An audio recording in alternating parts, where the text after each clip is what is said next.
به نام خدا، رضا کیانی هستم، دانش آموخته تاریخ علم از دانشگاه تهران و قصد دارم تا در یک سری پادکست راجع به تاریخ و مسائل وابسته به اون صحبت کنم.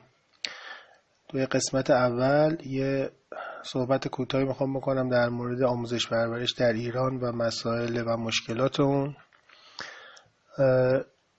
کلمه آسیب شناسی شاید کلمه خیلی بزرگی باشه واسه این پادکست، ولی به نوعی میتونیم گفت که نوعی آسیب شناسی، ولی خب در ابعاد خیلی کوچیک میخوایم انجام بدیم، با روی کردی که به مسائل تاریخی داریم البته و نه مسائلی که الان جاری هستش و درگیرش هستیم. همه ما میدونیم که آموزش پرورش ما اشکال داره، عملاً میشه گفت فشل هست و خروجی که داره به هیچ وجه نمیتونه راضی کننده باشه، نه برای مردم و نه برای مسئولین. البته برای مسئولین شاید خیلی مهم نباشه چون فقط کارشون و وظیفه‌شون انجام میدن، ولی برای مردم قاعدتاً باید مهم باشه چون هزینه این آموزش و پرورش داره از جیبشون و به صورت مالیات اخذ میشه و هر کسی دوست داره که بچهش وقتی میره مدرسه بهترین آموزش رو داشته باشه و در نهایت بهترین نتیجه رو بگیره. اما خروجی‌های این آموزش پرورش رو که می‌بینیم به هیچ وجه در حد انتظار نیستن برای یک زندگی ساده و معمولی. مقدار زیادی محفوظات و چیزای حفظ کردنی تو مغز همه هست. وقتی که از آموزش پرورش میان بیرون دیپلم میگیرن، ولی در عمل می‌بینی اینا هیچ کدوم به کارشون نمیاد. یعنی به عنوان مثال شما اگه 10 نفر 20 نفر یا 100 نفر از دور و بریا اطرافی‌ها رو پیدا کنید که تازه آموزش پرورش بهشون دیپلم داده باشه و درسشون تموم شده باشه، به ندرت شاید کسی رو بتونید پیدا کنید که بتونه یه نامه بنویسه مثلا به شهرداری محلشون بگه آقا بیاید اینجا رو آسفالت کنید، یا به اداره آب بتونه یه دونه نامه بزنه که آقا بیاید مثلا این فلکه آب ما خراب شده عوضش کنید. یا شاید خیلی کم باشن کسایی که از این آموزش پرورش اومده باشن بیرون و مثلا فرق بیمه شخص ثالث و بیمه بدنه رو بدونن، یا مثلا فرق بیمه شخص ثالث و بیمه سرنشین رو بدونن، یا حتی اصلا بدونن اصلا بیمه به چه دردی میخوره. واقعا چرا باید ما تجهیزاتمون و دارایی هامون رو بیمه کنیم یا خودمون رو بیمه کنیم؟ بیمه عمر به چه درد میخوره؟ اما اقسام بیمه های سلامت چی هستن؟ اینا هیچ کدوم چیزایی نیستش که در آموزش پرورش حداقل تا امروز آموزش درست حسابی در موردش داده بشه. البته یه سری کتابای جدیدی چاپ شده توی چند سال گذشته مخصوصا برای رشته‌های هنرستان، ولی خب تعدادش کم، محدود، مطالبش اونچنان که باید کافی نیست و متاسفانه چون معلم‌ها و دبیرهای مناسبی برای اونها آموزش ندیدن که بخوام به بچه‌ها آموزش بدن، توی مسئله انتقال مطالب کتاب به ذهن بچه‌ها خودش مشکل وجود داره و نمیتونن اونجور که باید مسائل این کتاب‌های جدید رو منتقل کنن در سر کلاس. این سوال که چرا آموزش پرورش ما ضعیفه و ضعیف عمل میکنه شاید تو ذهن خیلیا باشه و دنبال یه چاره و جوابی براش باشن.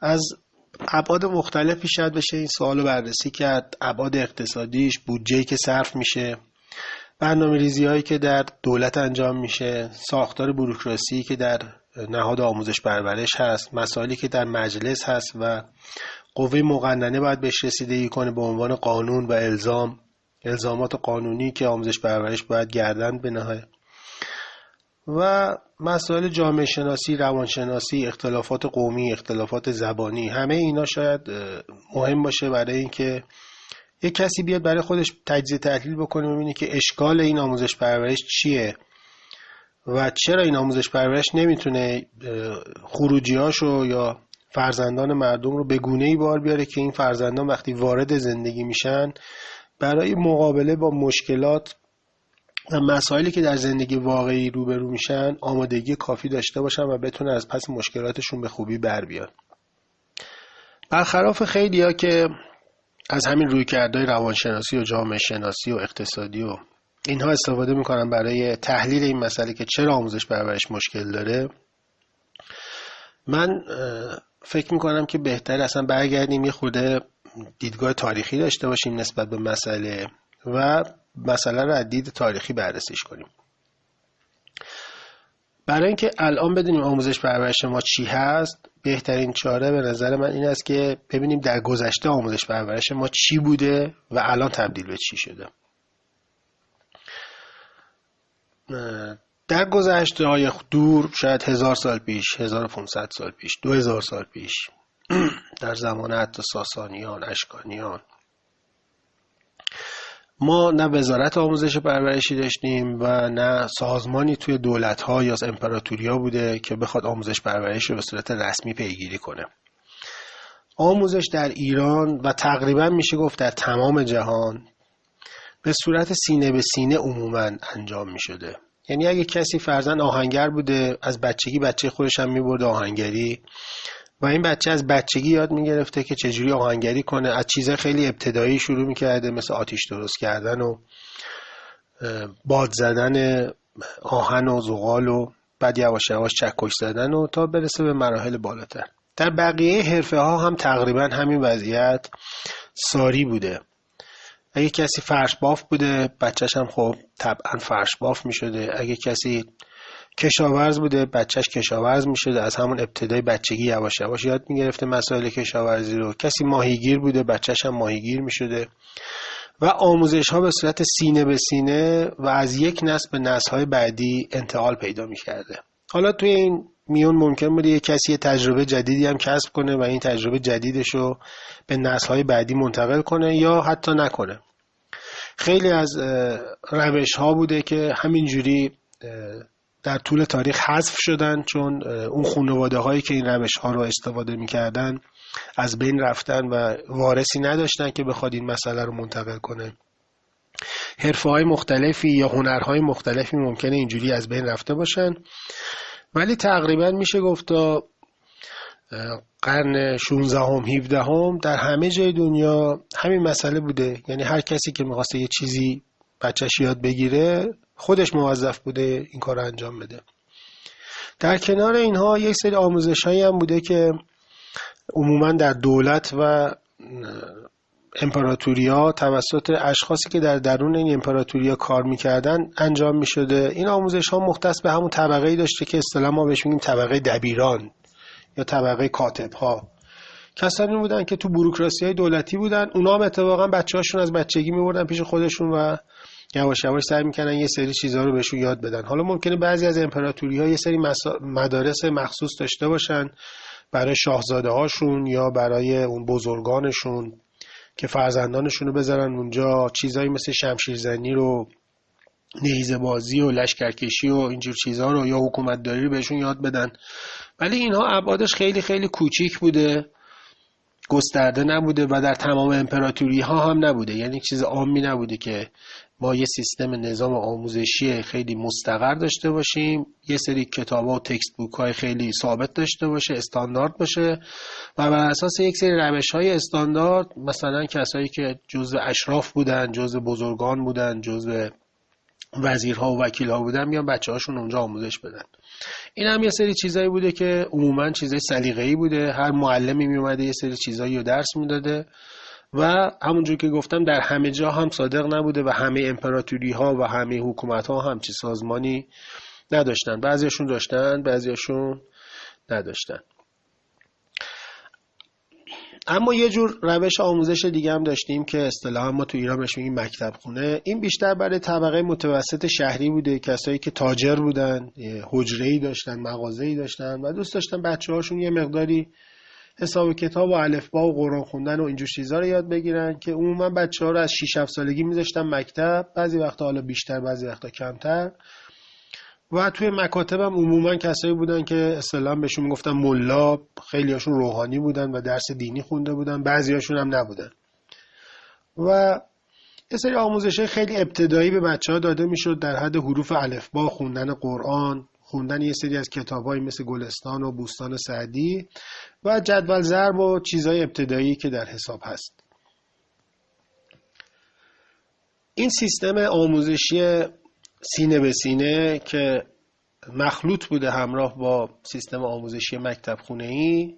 در کنارش یه دونه سیستم آموزشی دیگه هم بوده که آموزش در مدارس دینی بوده. کسانی که دوست داشتن بچه‌هاشون عالم دینی بشن، به قول ما آخوند بشن، ملا بشن، روحانی بشن، اینها هم خب بچه‌هاشون رو میذاشتن توی مدارس دینی. اغلب مدارس دینی آموزش درشون مجانی بوده و توسط پولی که مردم وقف میکردن، خمس میدادن، زکات میدادن، هزینه هاشون تامین میشده و اجباری هم نبوده که کسی توی این مدارس بره و درس بخونه. بعضیا دوست داشتن میرفتن درس میخوندن، بعضیا وسطش ول میکردن، بعضیا هم تا آخر ادامه میدادن تا به مراحل بالایی برسن در علوم دینی مثل فقه و اصول و حدیث.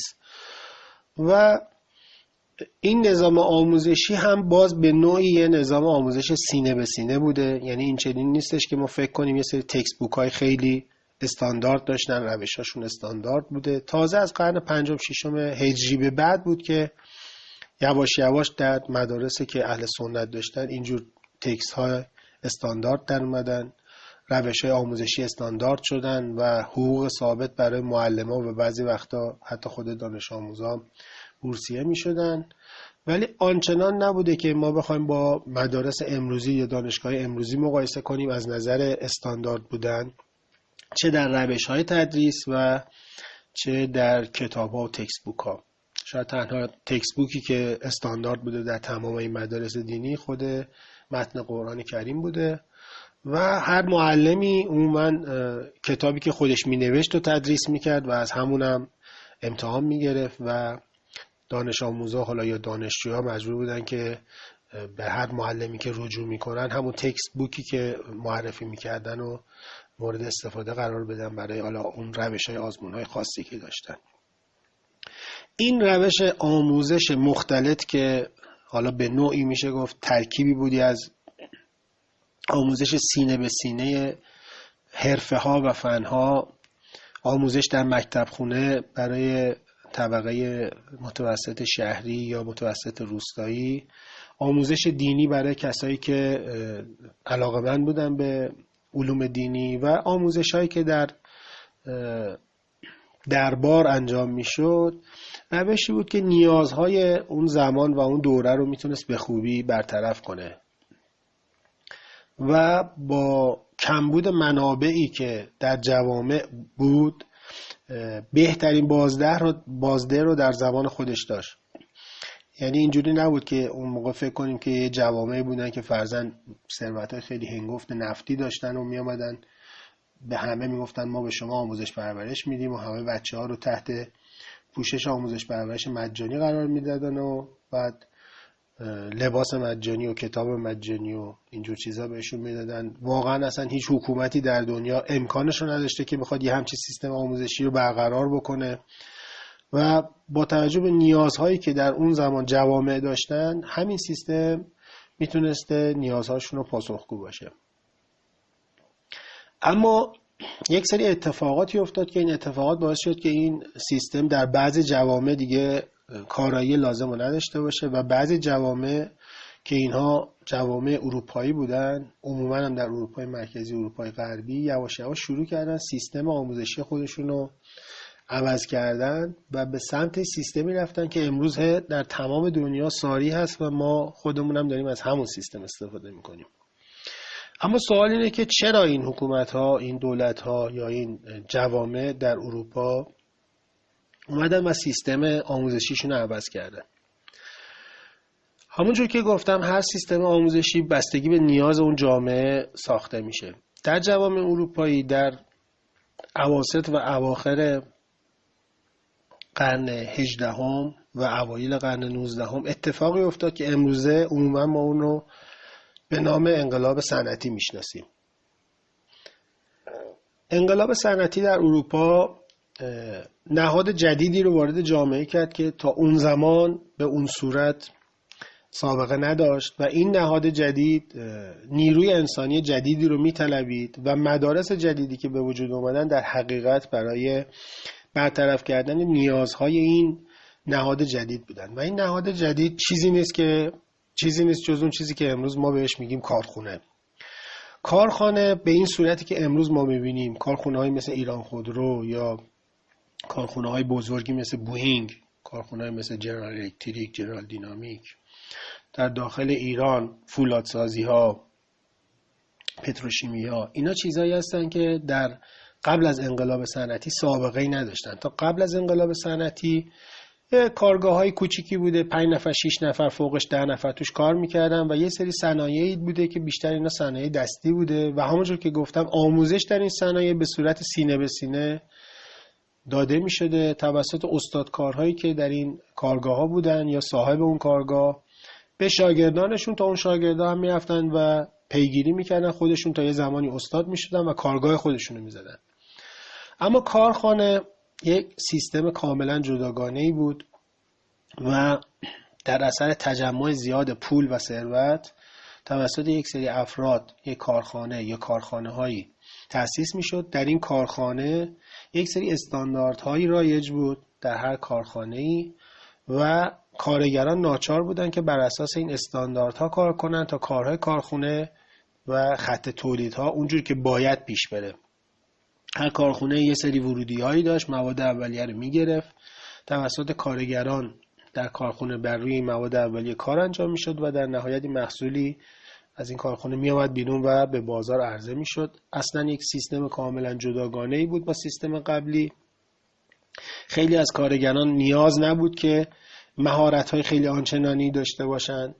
اکثراً از تولید دستی به صورت تولید ماشینی در اومد و هر کارگری مسئول بود با یه دونه ماشین یا 2 تا ماشین کار کنه و همینقدر که از کار کردن اون ماشین میتونه سر در بیاره به صورتی که بتونه اون ماشین رو راه بندازه، کارخونه میتونست کار خودش رو انجام بده. پس دیگه نیاز نبود که یه نفر بره داخل یه کارگاه 10 سال 15 سال شاگردی کنه تا بره واسه خودش یه کارگاه دیگه بزنه. همینقدر که یک نفر یه حداقلی از سواد داشته باشه، حداقلی از حسابو بدونه و یه سری چیزای ساده‌ای رو ما بتونیم بهش یاد بدیم که بتونه با یه دستگاه کار کنه، برای یه دونه صاحب کارخونه یا صاحب شرکت کفایت میکرد. پس با الگوگیری از کارخونه یک نظام آموزشی درست شد که این نظام آموزشی هم خودش دقیقا مثل کارخونه بود. یعنی مواد اولیه این نظام آموزشی و مدارس خود بچه ها بودن. یه سری سرپرست و کارگر و سرکارگر در این کارخونه ها کار میکرد که سرپرست میشد مدیر مدرسه و کارگران اون کارخونه میشدن معلم ها. این معلم ها وظیفه داشتن تحت کنترل سرپرست یا مدیر بیان این مواد اولیه بچه ها رو بگیرن، یک سری آموزش های ابتدایی بهشون بدن و این آموزش های ابتدایی بیاد کارگر بشه بر روی این بچه ها تا وقتی بچه ها به سنی رسیدن که بتونن درون کارخونه ها کار بکنن، به راحتی بتونن با 1-2 تا دستگاه ساده کار کنن و در حین کار کردن با اون دستگاه ساده بتونن اگه لازم باشه اونها رو جابجا کنن با دستگاه های دیگه ای کار کنن. اینجوری نباشه که یه نفر 20 سال 30 سال فقط وقتشو بذاره روی یه کار، مثلا یه نقاشی انجام بده یا کوزه‌گری انجام بده یا قالیبافی انجام بده. این اتفاق صنعتی شدن جوامع در اروپا از کشورهای مثل آلمان، سوئیس، انگلستان، فرانسه شروع شد و آموزش اجباری هم از همین کشورها شروع شد. اولین کشوری که یه آموزش اجباری داشت کشور پروس بود که امروزه با چند تا کشور دیگه جوین شدن و کشور آلمان رو تشکیل دادن. تقریبا از اواسط قرن 18 به سمت اواخر قرن 18 که انقلاب فرانسه شد، سیستم آموزش اجباری برای کودکان تا سن مثلا 12-13 سالگی توی پروس به وجود اومد. مدارسی به وجود اومد که اتفاقا اون مدارس هم مدارس دولتی نبودن، بلکه مدارس اولیه پروس بیشتر با کمک افراد پولدار و خیر اداره می شدن.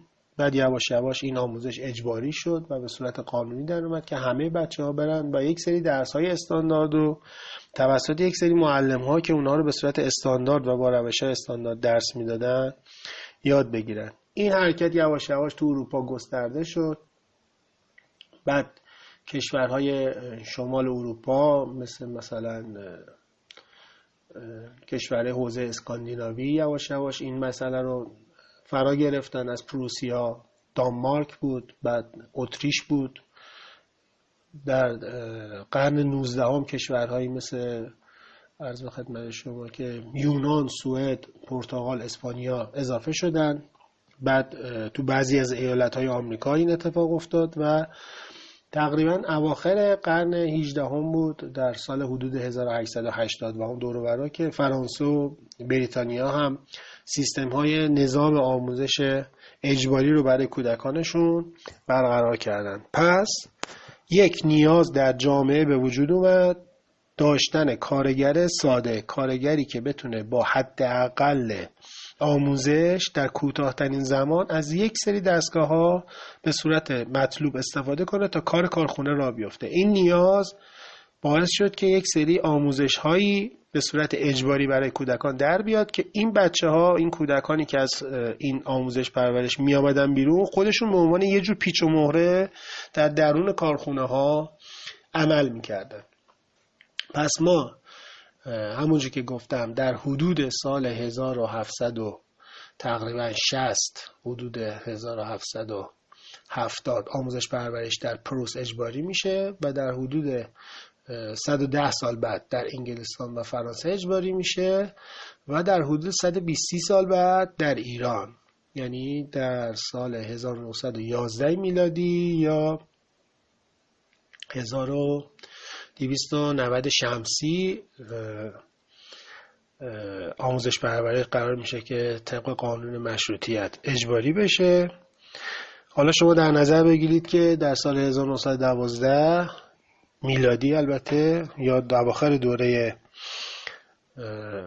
قاجاریه، زمانی که تازه ایران از درگیری‌ها و شلوغ پلوغی‌های نهضت مشروطیت نجات پیدا کرده بوده، ما در ایران نه کارخونه‌ای داشتیم، نه نیازی به کارگر ساده داشتیم، اصلا نمیدونستیم کارگر ساده چی هست، نمیدونستیم کارخونه چیه، نمیدونستیم تولید صنعتی چیه.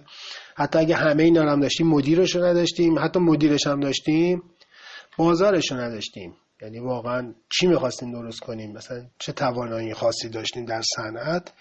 یه سری آقایونی که حالا من نمیدونم روشن فکر بودن یا تاریخ فکر بودن یا توهم زده بودن یا چی خورده بودن یا چی کشیده بودن، نشستن دور خودشونو گفتن آقا همه جای دنیا باید داشته باشه آموزش اجباری رو، حتما خوبه دیگه، بس ما هم داشته باشیم.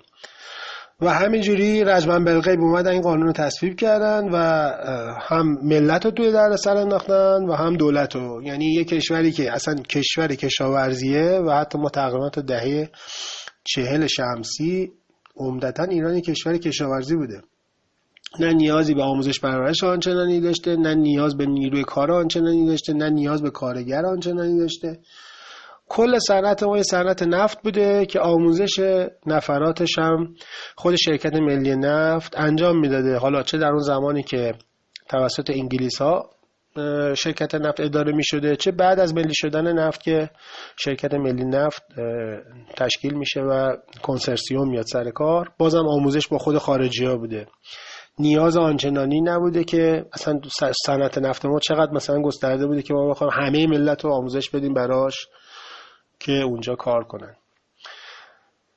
یه اشتباه لپی سبب شد که یک آموزش پرورش غیر مناسب برای یک کشور غیر مناسب انتخاب بشه و همونجور که گفتم از سال 1290 شمسی اجباری شد آموزش. البته خب چون نه امکاناتش حتی در خود تهران بود و نه در شهرستان ها، این قانون عملا مورد بهره برداری قرار نگرفت تا زمانی که رضا شاه حکومت رو در کنترل خودش گرفت، در سال 1304 تاجگذاری کرد و یواش یواش بودجه و امکانات کافی برای وزارت آموزش پرورش مهیا شد که وزارت آموزش پرورش بتونه این شرایط اجرا کردن این قانون رو فراهم کنه. ما تقریبا میشه گفتش که از دوران رضا شاه بود که تونستیم این قانون اجرا کنیم، ولی باز هم تفاوتی در موضوع نمیکنه. در دوره رضا شاه هم ما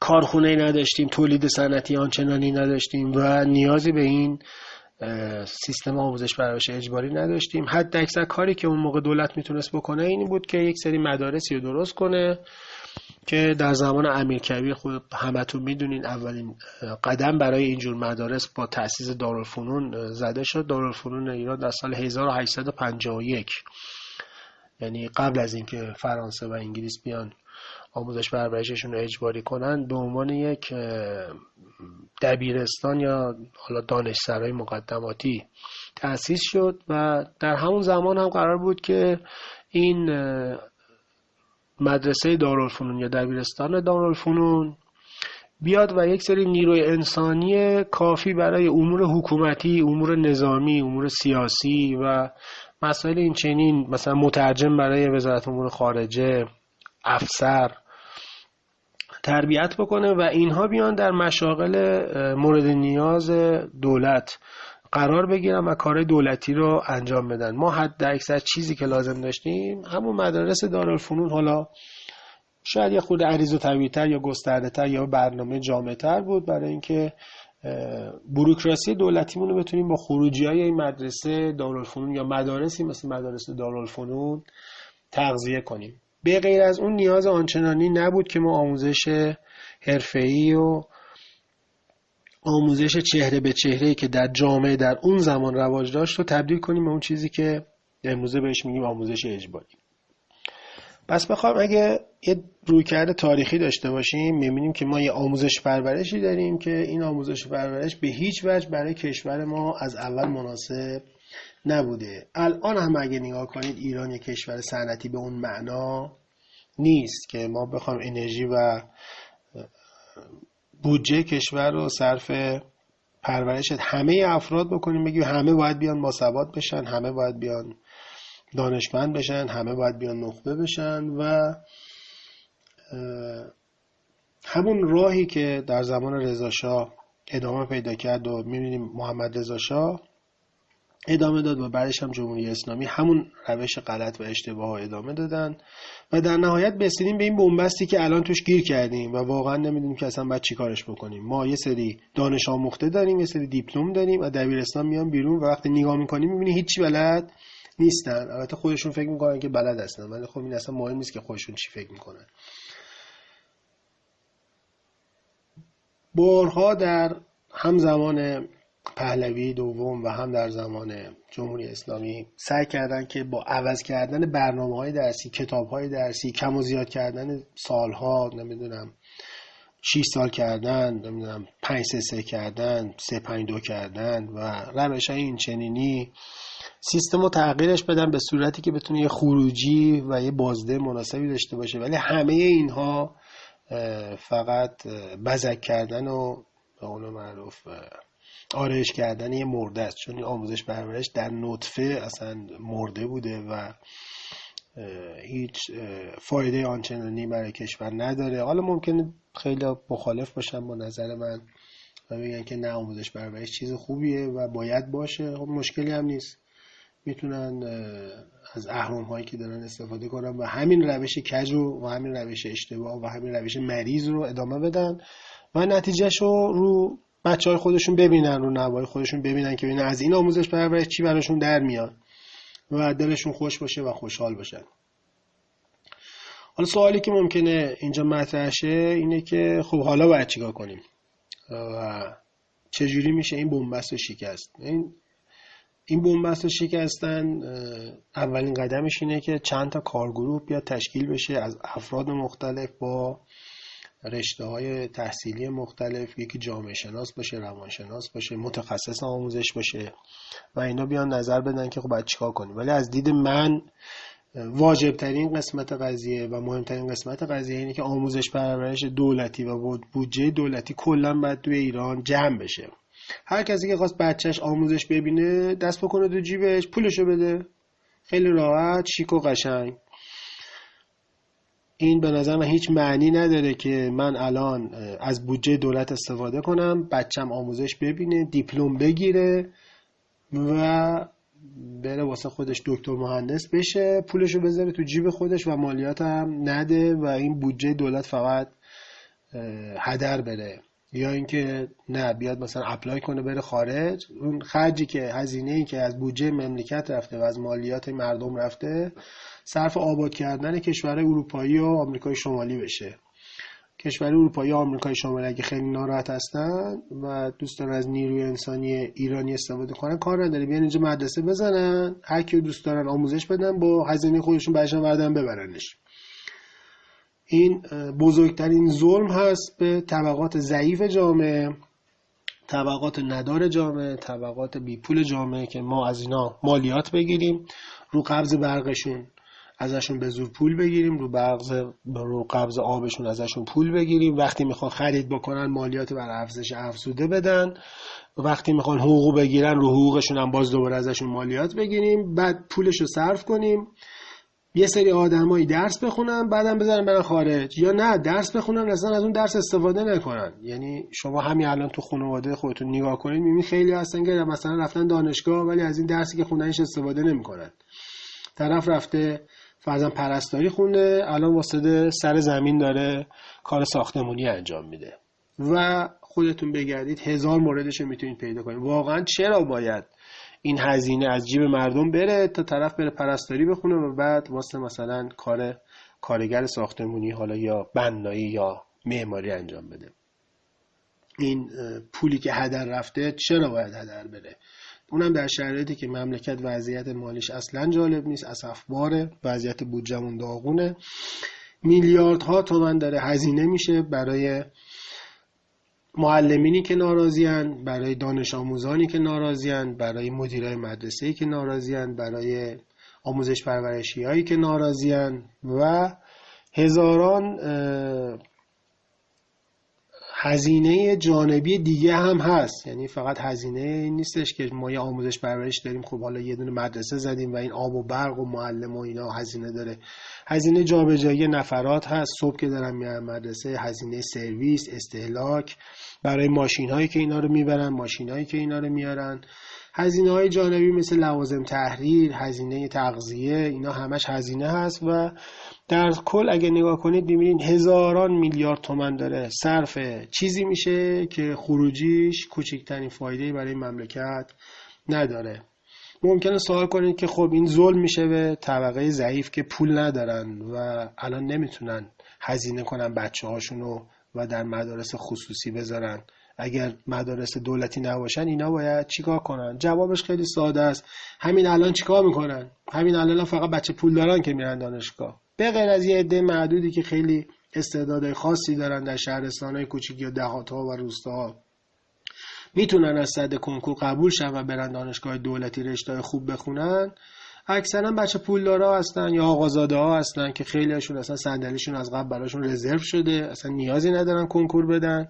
اونایی هم که کنکور میدن کسایی هستن که باباشون پول دارن. یکی از همکارای من 100 میلیون میگه من خرج کردم بچه‌م رفته دندون پزشکی خونده.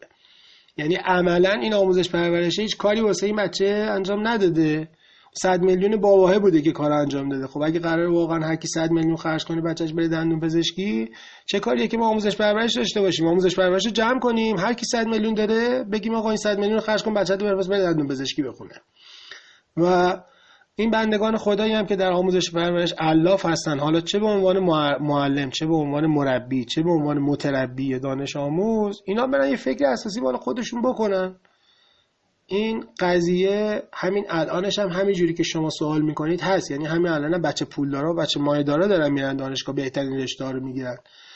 پس ما این پول هزینه آموزش پرورش رو میتونیم کلا حذفش کنیم، حداقل بریم 2 تا دونه جاده خوب بسازیم، 2 تا ریلی بسازیم، راهنی بسازیم، فرودگاهی بسازیم، بندری بسازیم، یه چیزی بسازیم که دست کم به درد همه مردم بخوره. نه اینکه ما یه سری خروجی داشته باشیم، یه سری دیپلمی داشته باشیم که یه دونه نامه ساده اداری هم نمیتونه بنویسه و تو یه جایی هم که به عنوان کارمند استخدام بشه هیچ کاری ازش بر نمیاد، همه چیز دوباره از صفر باید بهش یاد بدیم. نه از حساب کتاب سرش میشه، نه حتی تایپ بلده، نه حتی کار کردن با کامپیوتر بلده. هیچ آموزش پرورش بهش یاد نداده. عملا هم اگر ببینید کسی دیپلم گرفته و واقعا چیزی بلده، اون چیزاییه که خودش خواسته و یاد گرفته، نه اینکه از طریق آموزش پرورش یاد گرفته. یه استعدادی داشته، حالا در کنار درس‌های آموزش پرورشش چیزایی که اجباری باید یاد میگرفته رفته یه چیز مثلا زبانش هم یاد گرفته. شما اگه در تمام ایران بگردید یک نفر نمیتونید، به ضرس قاطع من میگم، یک نفر نمیتونید پیدا کنید که از آموزش پرورش ایران تونسته باشه مکالمه انگلیسی یاد گرفته باشه، مکالمه عربی بلد باشه. شما از کلاس پنجم ششم ابتدایی که حالا سیستم عوض شده من نمیدونم بهش چندم میگن، درس عربی داری، یک نفر شما در ایران مطلقا نمیتونی پیدا کنی که بتونه با استفاده از این درسای عربی که تو 6 7 سال بهش یاد میدن بتونه 4 کلمه عربی صحبت کنه.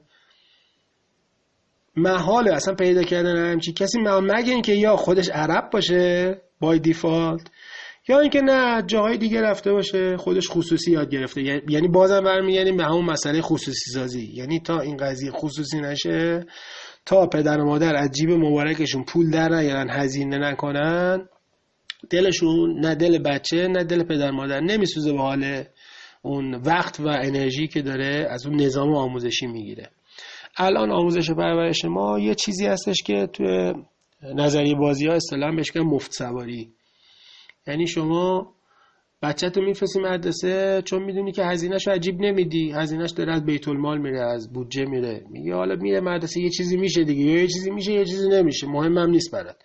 ولی اگه دست بکنی جیبت پولشو بدی، پول مدرسه رو، پول آموزش و پول کتاب و پول معلم و پول مدیر و همه اینا رو پول بدی، اون وقت دلت میسوزه دیگه، نمیگی حالا بچه‌ست دیگه ولش کن دیگه داره میره دیگه. نه، اگه لازم باشه میزنی تو سرش، میگی درستو بخون. اگرم ببینی که نه بچه حتی تو سری هم بخوره درس نمیخونه، خیلی راحت میاریش بیرون از مدرسه، میذاریش یه جایی بره سر کار، بالاخره برای خودش یه کاری یا پیدا میکنه یا پیدا نمیکنه، دیگه مهم نیست، ولی فشاری به بودجه دولت، فشاری به بودجه مملکت نمیاره. این نظریات من بود به عنوان کسی که یه مقدار بیشتر تاریخ میخونه راجع به آموزش پرورش، و راهکارام هم یه راهکاریه که خب خیلی فاشیستیه و بعید میدونم که حالا توی این مملکت کسی بیاد و بخواد این راهکار منو انجام بده. ولی من به شما قول میدم تا زمانی که این مسئله به اون صورتی که من میگم در نیاد، یعنی قدم اول برای اصلاح هر نظام آموزش پرورشی اینه که خصوصی باشه، پرایوت باشه، هر کی پول بده آموزش بگیره.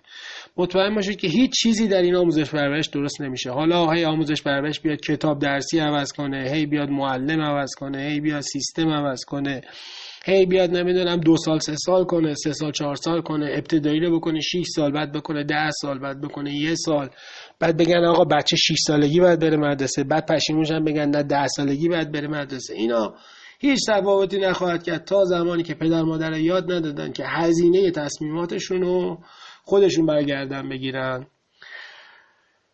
سخنرانی تقریبا 40 دقیقه‌ای ما اینجا به اتمام میرسه. مطمئنم که همتون با این چیزایی که من گفتم مخالف هستید. خب اشکالی هم نداره، چون به هر حال همونقدر که من فاشیست هستم شما فاشیست هستید. من صبر میکنم چون صبرم زیاده و امیدوارم که شما بچه‌هاتون رو در همین نظام آموزش پرورش بذارید برن مدرسه، ببینیم آخرش چی میشه. خداحافظی میکنم با شما و امیدوارم که در فرصت دیگه با یه لکچر دیگه یا سخنرانی دیگه یا پادکست دیگه در خدمتتون باشم.